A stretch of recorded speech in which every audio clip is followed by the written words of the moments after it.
தூத்துக்குடி +2 மாணவி மரண வழக்கில் சிபிஐ விசாரிக்க உத்தரவிடக் கோரி செய்யப்பட்ட வழக்கில் 5 பேரிடம் DNA பரிசோதனையானது செய்யப்பட்டிருக்கின்றன. மேலும் விவரங்களோடு இணைகிறார் செய்தியாளர் இந்துமதி. வணக்கம் இந்துமதி, விவரங்கள். வணக்கம் சுபா. தூத்துக்குடி மாவட்டத்தைச் சேர்ந்த 12ஆம் வகுப்பு சிறுமி பாலியல் வன்கொடுமை செய்யப்பட்டு கொலை செய்யப்பட்ட வழக்கை சிபிஐக்கு மாற்ற கோரி இந்த வழக்கினை தூத்துக்குடி மாவட்டத்தைச் சேர்ந்த வழக்கறிஞர் மாரீஸ்வரி மதுரை அமர்வில் தாக்கல் செய்திருந்தார். இந்த வழக்கானது இன்று நீதிபதிகள் சதீஷ்குமார் மற்றும் ஜோதிராமன் அமர்வில் தற்போது விசாரணைக்காக வந்தது. அப்போது 5 பேரிடம் DNA சேகரிக்கப்பட்டு பரிசோதனைக்காக எடுக்கப்பட்டுள்ளது என அரசு தரப்பில் இருந்து தெரிவிக்கப்பட்டது.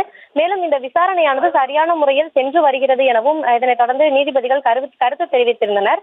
மேலும் இதனைத் தொடர்ந்து பெற்றோர் விசாரணைக்கு முழு ஒத்துழைப்பு வழங்க வேண்டும் எனவும் அவர்களது வாக்குமூலத்தை வீடியோ ஆடியோவாக பதிவு செய்ய வேண்டும் எனவும் நீதிபதிகள் கேட்டிருந்தனர். இதனைத் தொடர்ந்து நடவடிக்கை எடுக்காத காவல்துறையினர் மீது கடும் நடவடிக்கை எடுக்கப்படும் எனவும் தெரிவித்திருந்தனர். அதனைத் தொடர்ந்து விசாரணை குறித்த நிலை அறிக்கையை தாக்கல் செய்ய வேண்டும் என உத்தரவிட்டிருக்கின்றனர். மேலும் இந்த விசாரணையை அறிவியல் பூர்வமாக மேற்கொள்ள வேண்டும் எனவும் அவர்கள் தெரிவித்திருக்கின்றனர்.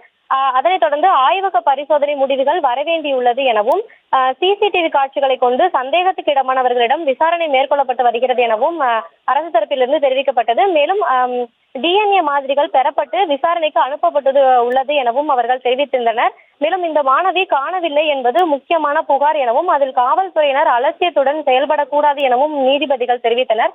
மேலும் இதனைத் தொடர்ந்து இந்த வழக்கினை ஏப்ரல் 2ஆம் தேதிக்கு ஒத்திவைத்து உத்தரவிட்டிருக்கின்றனர். சுபா, விவரங்களுக்கு நன்றி இந்துமதி.